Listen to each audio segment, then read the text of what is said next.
Nahmaduhu wa nusalli wa nusallimu ala rasulihil karim amma ba'd. Nggih, kita lanjutkan pelajaran akidah. Pelajaran akidah kitab Jala'ul Afham. Nggih.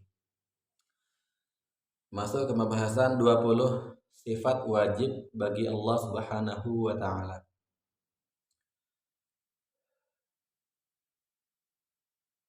Kemarin kita telah membahas bahwa sifat pertama adalah wujud, yaitu Allah itu ada. Allah Ta'ala itu ada tanpa campur tangan siapapun.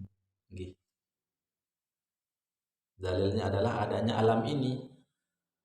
Kalau alam ini ada, berarti ada yang menciptakan. Maka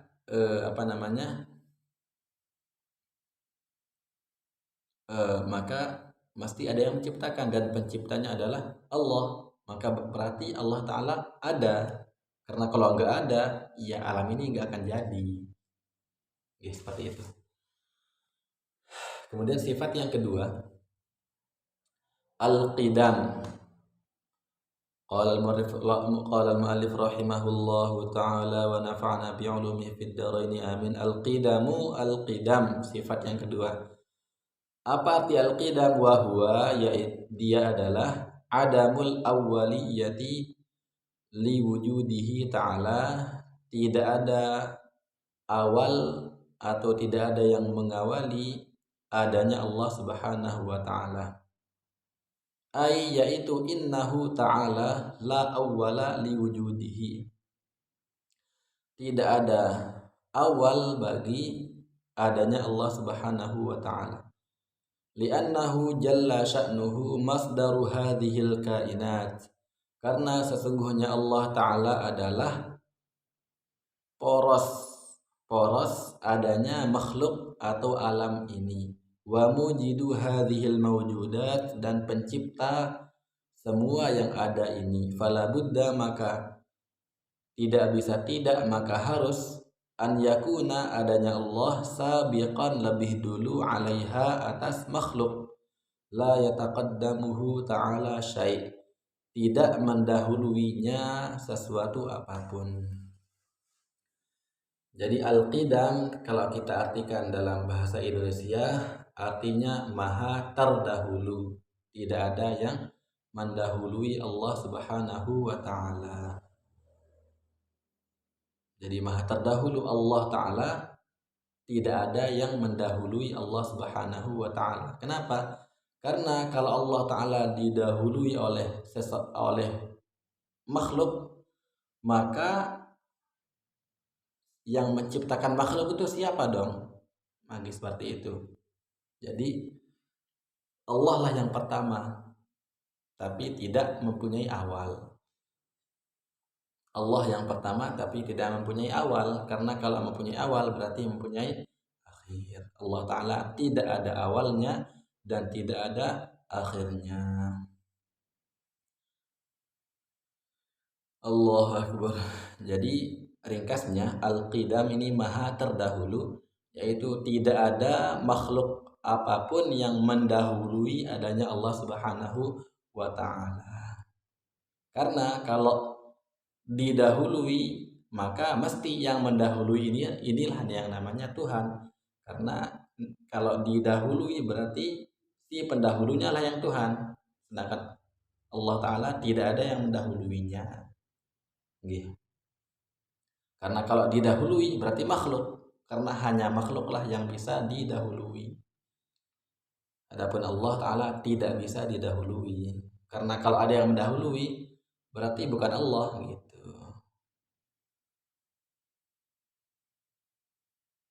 Kayaknya muter-muter ya. Ya gitu lah, agak-agak muter dikit, gak apa. Huwal awwal, qala ta'ala huwal awwalu wal akhiru wal zahiru wal batin. Dia adalah Allah Ta'ala yang maha awal, wal akhir dan maha akhir, wal zahir dan maha zahir, wal batin dan maha batin. Wa huwa bikulli syai'in alim. Allah Ta'ala atas segala sesuatu alimun, maha mengetahui. Ini dalil nas, dalil Al-Quran. Ini dalil naqli namanya. Kalau aqlinya Kalau dalil akli, Allah Ta'ala tidak, Allah Ta'ala itu terdahulu. Loh, kenapa harus dahulu? Kenapa nggak belakangan aja? Karena kalau dia belakangan, berarti ada yang menciptakan dong. Sedangkan Allah Ta'ala tidak diciptakan, tapi Allah Ta'ala yang menciptakan. Dan yang namanya pencipta harus lebih dulu daripada benda yang diciptakannya. Seperti itu. Ada orang buat mobil. Kira-kira yang lebih dulu ada orangnya atau mobilnya? Mesti orang yang berakal akan mengatakan yang lebih dulu ya orangnya. Karena kalau orangnya nggak ada, gimana bisa mobilnya akan ada. Kurang lebih seperti itulah dalil akli. Allah Ta'ala yang maha terdahulu, tidak ada yang mendahului Allah. Allah yang pertama ada. Tidak ada yang mendahului adanya Allah. Kenapa? Karena Allah Ta'ala yang menciptakan semuanya. Tidak mungkin ciptaan mendahului si pencipta. Seperti itu. Dalil akli, pakai akal. Kalau dalil nakli itu dari Al-Quran. Allah berfirman, huwal awal, dia yang maha awal. Al-qidam, maha terdahulu. Tidak ada sesuatu apapun yang mendahului adanya Allah Subhanahu wa Ta'ala. Jadi udah dapat dua. Pertama, Allah wujud.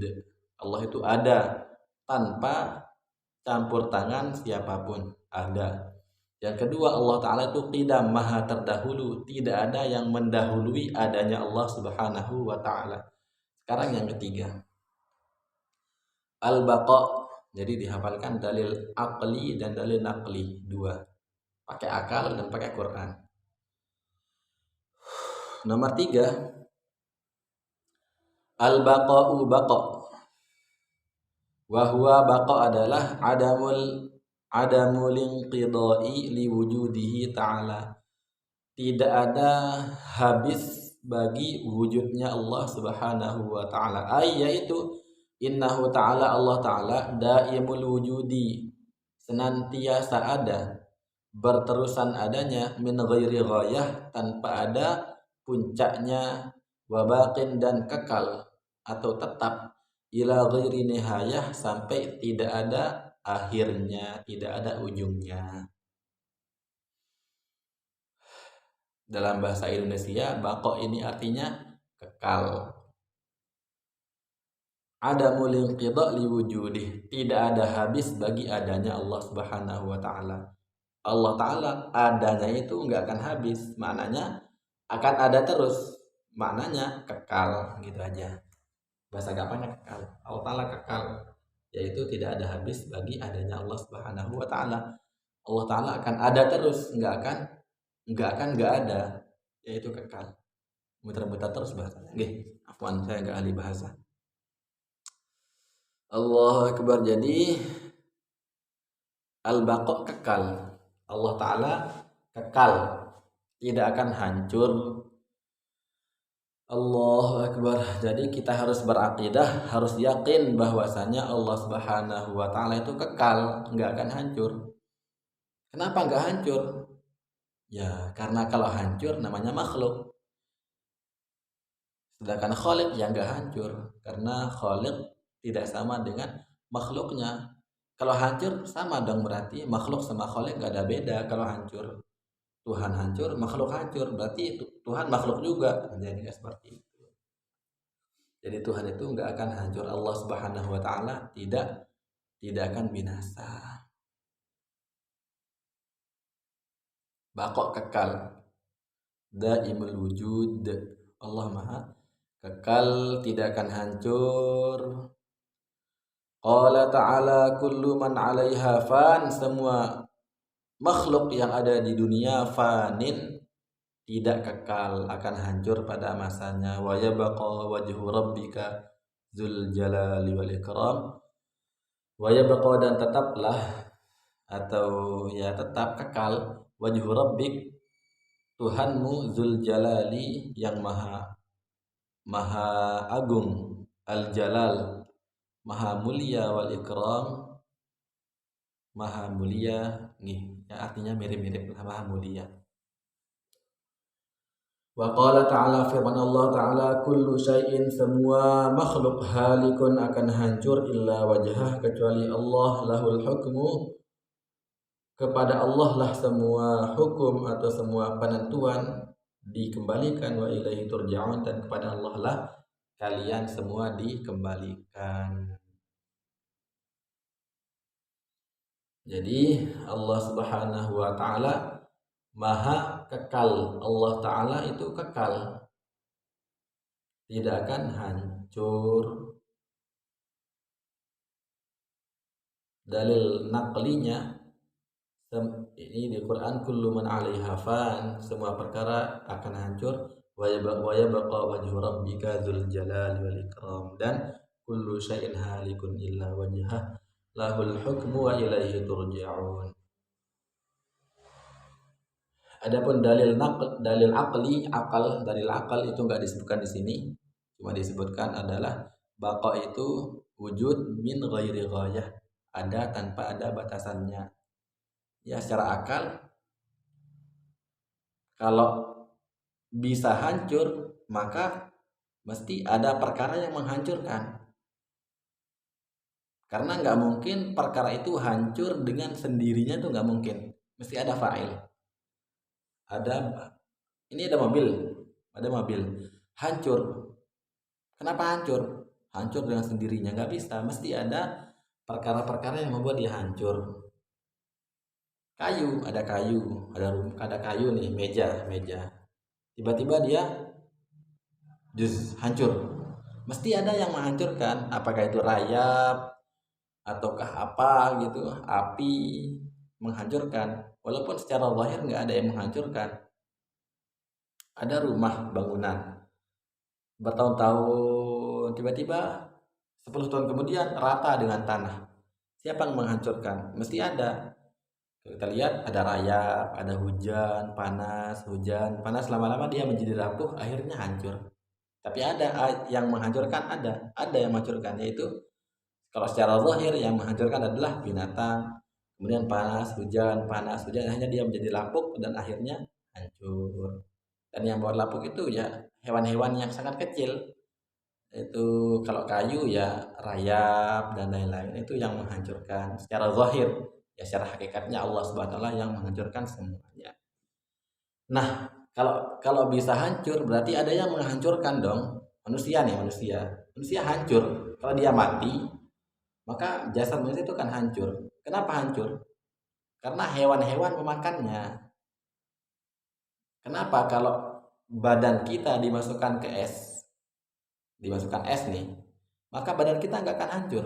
Kenapa? Karena nggak ada hewan yang memakan. Berarti hancurnya badan kita karena ada hewan. Nah, berarti ada fa'il dong, ada yang menghancurkan. Sedangkan Allah Ta'ala kekal, tidak ada yang menghancurkan Allah Subhanahu wa Ta'ala. Karena kalau Allah Ta'ala hancur, mesti ada yang menghancurkan, dan itu mustahil. Allah Ta'ala mustahil dihancurkan, karena tidak ada yang bisa menghancurkan Allah, karena Allah lah yang menggerakkan segala sesuatu. Kalau Allah Ta'ala bisa hancur, maka ada yang menghancurkan, dan seharusnya yang menghancurkan itulah yang Tuhan gitu. Jadi nggak ada yang bisa menghancurkan Allah, karena kalau ada yang menghancurkan maka itulah Tuhan gitu. Jadi makhluk, kalau andaikan Allah bisa hancur, maka berarti Allah makhluk, dan itu adalah perkara yang mustahil. Seperti itu. Manusia dihancurkan oleh hewan, ya manusia makhluk, hewan makhluk, sama-sama makhluk. Kalau Allah dihancurkan sama makhluk, ya gak bisa. Karena andaikan Allah dihancurkan oleh makhluk, ya otomatis makhluk itu lebih kuat dari Allah, sehingga dia bisa menghancurkannya. Dan itu mustahil, perkara yang mustahil. Akli, secara akal nggak bisa. Secara akal, kalau bisa dihancurkan berarti lemah dong, berarti perkara yang lemah. Sedangkan namanya Tuhan itu ya nggak bisa lemah dong, harus kuat. Seperti itu, secara akal nggak bisa. Karena kalau masih bisa dihancurkan, maka berarti dia lemah. Wal ajiz, lemah itu mustahil kepada zat yang maha qawi, maha kuat, maha perkasa. Kurang lebih seperti itu. Nanti kalau salah diluruskan, insyaallah. Karena di sini dalil aklinya nggak ada. Ini akli saya mikir ilham sendirilah, biasa bisa dikatakan seperti itu. Karena kalau Allah Ta'ala tidak kekal berarti hancur. Kalau hancur berarti ada yang menghancurkannya. Entah itu waktu, kalau manusia kan tua, hancur dengan waktu. Berarti manusia hancur dengan waktu, waktu yang menghancurkan dia. Waktu makhluk, manusia makhluk, maka dia hancur. Kalau Allah Ta'ala hancur dengan waktu, maka otomatis menjadi makhluk. Gitu. Jadi di Allah Ta'ala tidak bisa hancur, Allah Ta'ala kekal selama-lamanya. La ilaha illallah. Nggih. Jadi kalau ada yang salah diluruskan.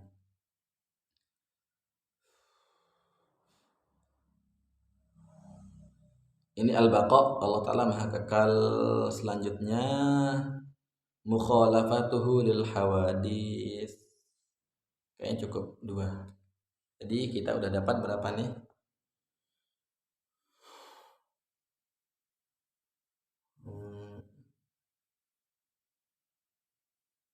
Udah dapat 3 sifat. Pertama, wujud Allah Ta'ala, wujud yaitu Allah Ta'ala ada tanpa ada yang mengadakan, tanpa ada campur tangan daripada makhluk. Yang kedua, Allah Ta'ala qidam, Allah Ta'ala maha terdahulu, tidak ada sesuatu apapun yang mendahului adanya Allah. Yang ketiga, Allah Ta'ala kekal, tidak bisa hancur selama-lamanya. Kekal, namanya kekal itu ya nggak bisa hancur selama-lamanya, sampai kapanpun nggak bisa hancur, kekal. Dan kekalnya Allah Ta'ala itu li zatihi, seperti wujud kemarin, li zatihi, tanpa ada campur tangan daripada siapapun. Manusia kekal, ya, manusia juga kekal di surga, nanti akan kekal. Manusia itu kekal di surga, tapi kekalnya itu laisa li zatihi. Kekalnya manusia itu tidak li zatihi, tidak dari sononya. Maksudnya tidak, kalau kekalnya Allah li zatihi, tanpa ada campur tangan daripada siapapun. Kalau kekalnya manusia itu ada Allah yang mengekalkan. Jadi kekalnya manusia itu beda dengan kekalnya Allah. Seperti kalau dicontohkan, saya pernah dengar contohnya itu, ada anak kecil berdiri. Ya, anak kecil itu bisa berdiri karena diberdirikan oleh orang dewasa. Jadi emang orang dewasa berdiri, orang anak kecil yang belum bisa berdiri, kita berdirikan, sama-sama berdiri. Tapi yang dewasa berdiri dengan sendirinya, anak kecil diberdirikan oleh orang dewasa tersebut. Andaikan orang dewasa melepas, maka dia akan jatuh.